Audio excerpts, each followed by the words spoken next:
Hi there. Today I'm going to be demonstrating how to install the Digital Guard Dawg keyless ignition module. I'm going to be doing this install today on a 2012 Victory Cross Country.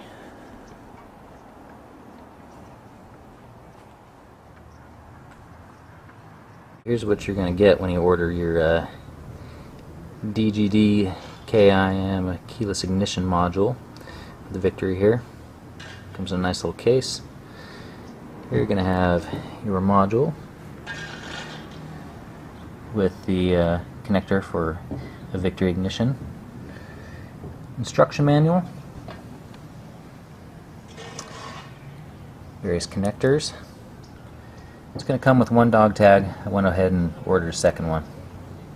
Here's what you'll want to have on hand for your install. First off, a number 2 Phillips screwdriver. Use that to open the switch housing should we need to access the wires there. 10mm socket, as well as a 4, 5, and 6 Allen. The 5 is the only one that you need for the install. However, the 4 and 6 you want to have on hand in case you want to remove either the fairing or the fuel tank. We have a short extension, 3/8 drive ratchet, wire cutter and crimpers. Have some trim removal tools. You can get these for about $10 online. Just soft plastic wedges. We'll use those to remove our headlamp bezel. Multimeter for testing your electrical connections. Soldering iron, should you choose to solder your connections instead of using the butt connectors. Assorted zip ties are always good to have on hand to keep your wiring neat. I've gone ahead and ordered a new badge for the left-hand cheese wedge to cover up that ugly hole we'll be left with after removing the keyed ignition. Heat shrink tubing, and a heat gun. Okay, so our first step is going to be to use our trim removal tools. You just get back here right behind the headlight bucket. We want to pull the top of the bezel away from the light housing. Once the top is loose, you work your fingers down to the bottom, grab the bottom, it comes right off. Our next step is going to be to use a 5mm Allen wrench socket, a little extension, and a ratchet. It's going to be 4 bolts we're going to remove. 1, 2, 3, and 4. Don't do the screws, those are your headlight adjustment.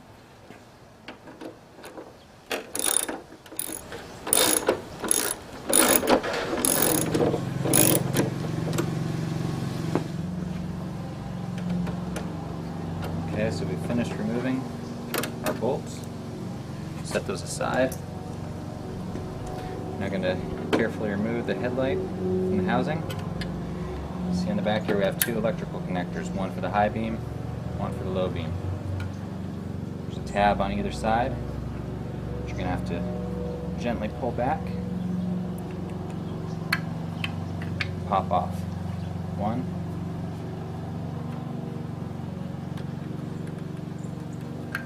and 2. Set your headlamp aside. Our next step is going to be to find the wiring for our stop-run switch. On the cross country, you'll see is located right back here. I'll zoom in just a little bit here, and you will see we have our pink and our red and black wires. In the interest of making it easier to see what's going on here, I've gone ahead and removed the fairing. And again, this electrical connector is this guy right here, pink wire, red and black wire. Again, it's not necessary to remove the fairing. However, we'll provide you with a little bit better access if you want to do it. And for the sake of making this video, it's going to be easier to see. Okay, so maybe you're freaking out about cutting your wires here. I'm going to show you how to perform a quick continuity test to make sure you have the right ones. Go ahead and push the button on the top of your connector and pull. Your connector will separate. We now have access to the connector and the pins. So we're going to take our multimeter. We're going to go ahead and set it to continuity test. So this one right here, the arrow, the little line, the speaker. No connection. It's quiet. It shows a 1 on the display. When we do connection, you're going to hear the sounds, and your display is going to drop to 0. So we're going to go ahead and find the pin. Make sure to use the bottom connector here, as this is the one that goes to your controls. And we're going to hold one probe up against the pin, and then we're going to take the other probe, and we're going to touch it to the known wire in our run stop switch here, which I've already opened up.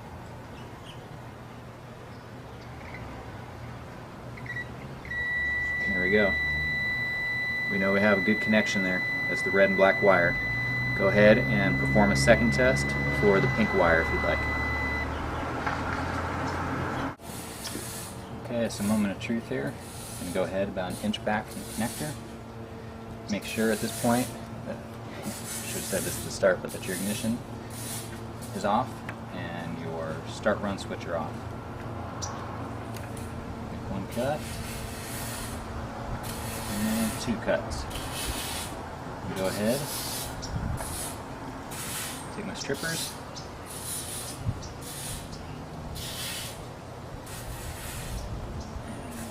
wire strip, using the 16 gauge here. It seems to be working pretty good. Okay, so that's going to be the harness side. And then we can go ahead and do the same thing here for the switch side.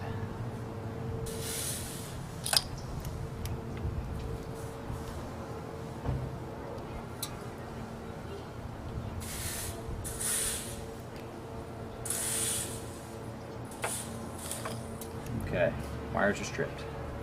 The next thing I'm going to do is prepare my wires for their connections. These two are going to end up going to the harness side, and what I'm going to do is I'm going to go ahead and just solder these two together.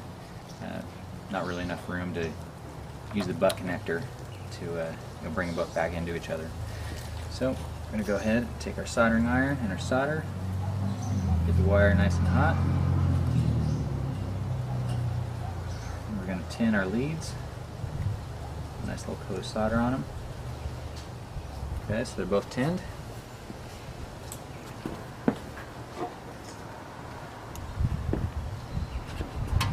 And now, I'm just going to hold them together here.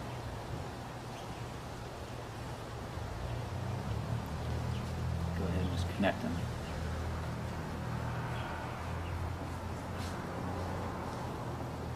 Okay, so those two wires are now permanently joined.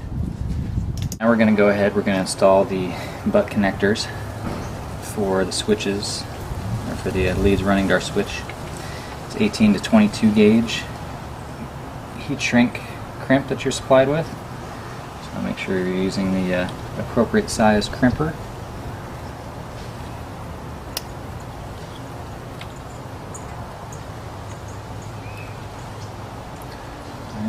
Get it lined up on our wire here, and I'm just going to go ahead and give it a good squeeze.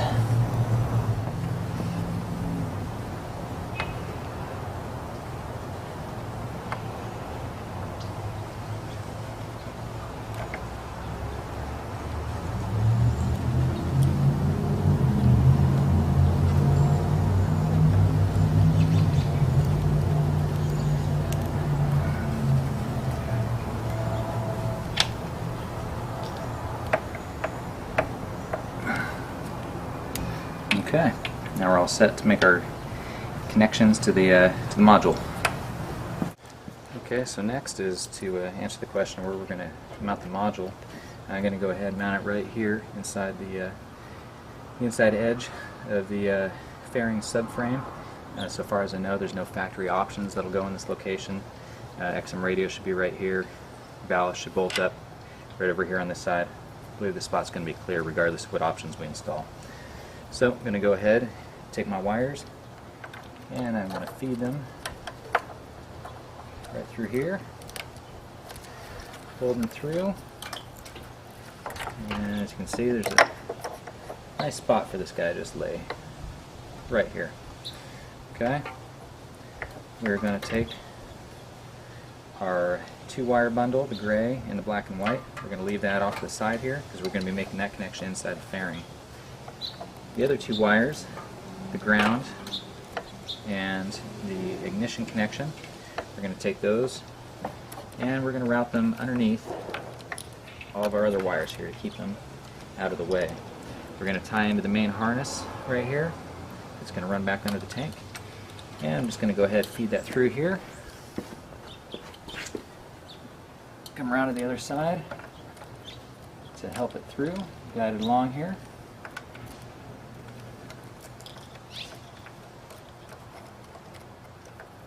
Okay, we're going to tie that up to the harness. And the ignition wire should be just about long enough. Yep, just long enough to reach our ignition ground wire. Unless we can find a ground nearby here, it's going to have to be extended a little bit to reach our battery. First up, we're going to take care of our black and white and gray wires here. Obviously they don't need to be this long because we're just making the connection right here inside the fairing. So here's our module. We're just going to follow that wire down. Make sure we leave enough extra wire to make the connection right here. Okay, and then we're going to go ahead and make our cut right here. Okay.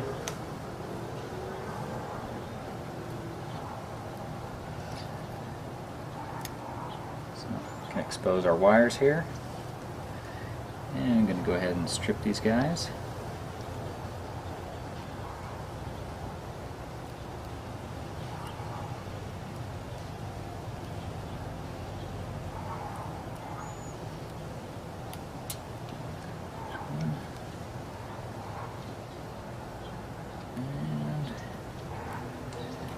Two.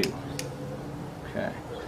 Going to go ahead and pretty these up a little bit with some heat shrink, and we'll move on to the next step. Okay, so next up we're going to go ahead and make our connections. You can see I just where I cut it, took a piece of heat shrink and just put it around the loom to keep it from fraying. So our connections that we're going to make here, we're going to go ahead, we're going to take our white-black wire and we're going to connect it. Twist here, just to make sure it doesn't fray going in. And we're going to connect it to our red-black.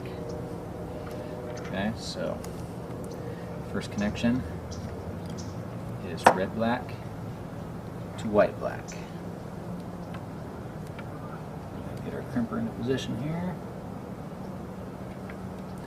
Push the wires all the way in. And we'll give it a good crimp.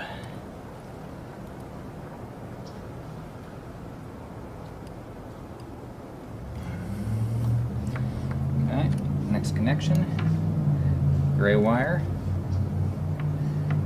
twist it up a little bit here, and our gray wire is going to get connected to our pink wire.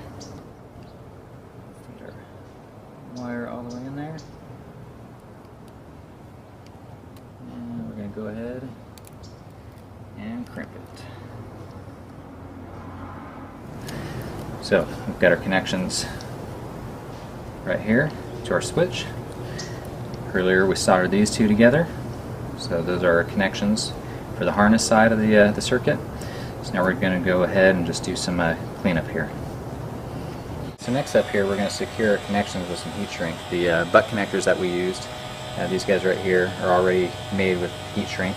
I've gone ahead and cut a little piece of heat shrink here to cover these connectors. I noticed I have a bunch of tin foil around here I've found from doing past wiring projects. Sometimes the heat gun gets a little bit hot and it can tend to melt stuff that you didn't intend to melt.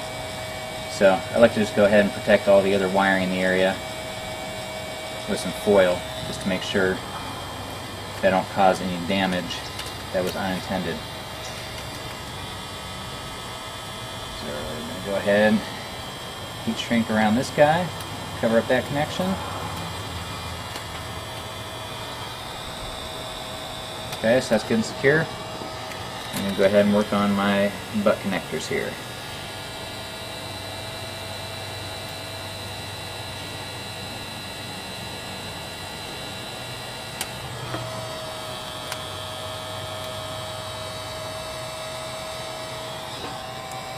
There we go, starting to shrink up nicely around our wires here. A nice watertight connection here.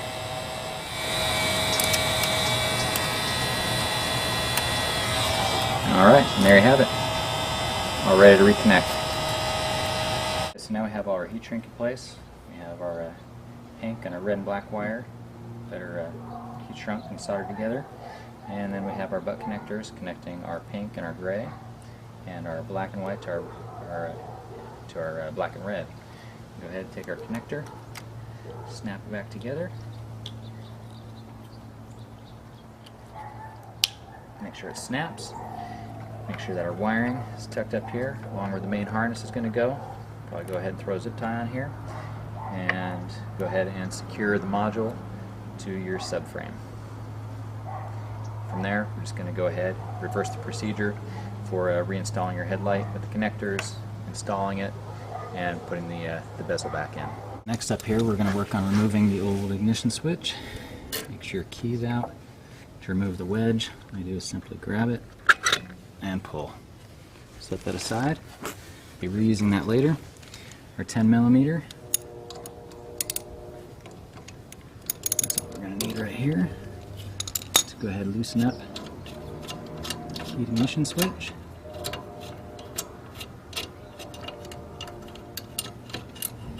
Okay. Bolt it. Drop it out right here. There we go. There's our switch. There's a little button to release the connector on here. Just squeeze that connector. Give it a tug. Bingo. There we go. We removed the switch. Alright, now our wiring here. We've got it running out from under the fairing. You see our wires right here. I've extended the ground lead because it was the one that was on there was a little bit too short. But we're going to simply take these. We're going to route them up underneath the gas tank, securing them to the main wire harness. And we're going to make our connections to our ignition switch up here. Go ahead and remove the tank just to make it easier to see what's going on here. Okay, so I've got the tank off now to make things a little bit easier to see. We've gone ahead, run our wires in from the fairing right along the harness here. I've zip tied them along the way. Okay. Right here we have our connector for the Digital Guard Dawg. This we're going to go ahead and just run along the fairing here. And go ahead and tuck it in underneath this clip over here. Okay, our ground wire right here, we're just going to follow right down along the side of the frame right here. I'll be clipping this into position as well. And what we're going to be shooting for is down underneath here. Right here we have our ground, so that's what we're going to be attaching it to. So we've run our ground wire down to that main ground connection. We've got our lead for the ignition connection running here underneath the harness, and the factory one actually comes out of the main harness right here. So what I'm going to do just to clean things up a little bit so we don't leave it dangling is I'm just going to go ahead and fish this guy out of here. Okay, so we're going to pull it up and through here. Okay. Alright, so there's our male and our female connectors. I'm going to go ahead and just make this connection right here. Just snap these two together. Okay, make sure it's good and tight. And then we're just going to go ahead and bundle this connector up here out of the way. We'll go ahead and throw a zip tie around it just to keep it from moving around on us.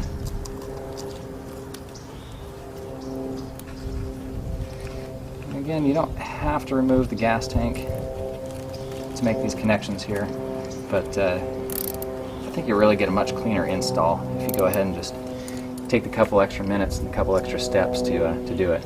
It's also going to get all your wiring out of here, so in terms of being able to hot wire the bike, there's no access to the wiring at all. This is all going to be tucked underneath the tank right here from here up. But if you want to leave the tank on, you could just run the wire along here, cut down to this wiring harness, make your connections bundled up down here. Just chosen to do mine up a little further here. Alright, so now we just have to button things up, and we're going to be ready to do our final test to see if it's working. Alright, now of course, last but not least, to cover up our hole here, gone ahead taking my cheese wedge, there's my ignition one here, And I got myself another 106 badge to cover the other side. Some folks may not like them. I think Victor did an alright job with them. So cover up our old hole. Just line up the tabs. Snap them back on. There we go. Okay, so now it's time to start testing our system. We have our dog tag here with our black button and our red button. We have our start-stop switch here in the stop position, and we're going to go ahead and we're going to test the manual mode. So at this point here, we're going to flip it to the run position, and we're going to attempt to start the bike. And it won't start. Okay, so we're going to flip it back to stop position. We have our dog tag. We're going to go ahead, we're going to push the black button, and now we're going to flip it to start position. You can hear it start it up. Start button. There we go. We're going to go ahead and test our system now. We have our dog tag. Our buttons here are black and are red. And we're going to go ahead and do a test of the manual mode of operating the system. We go ahead, we're going to flip the switch to the start position. Try the start button.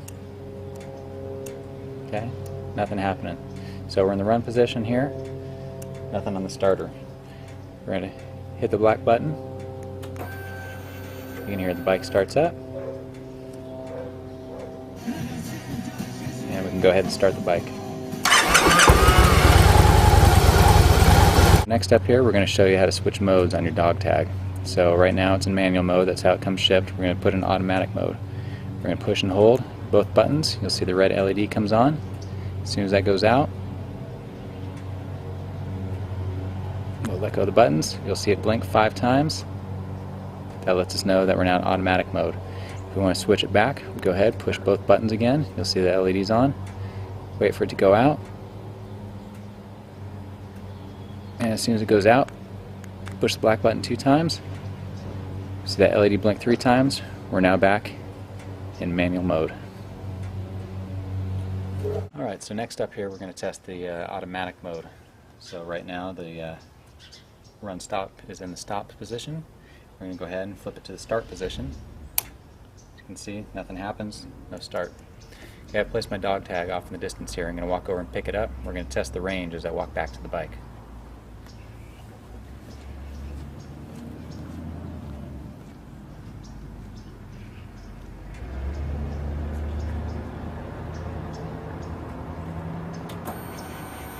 There we go, it's kicked on.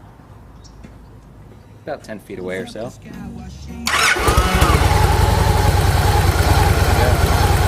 There you have it, DGD KIM, Digital Guard Dawg keyless ignition module. Easy to install, even easier to use. Happy riding.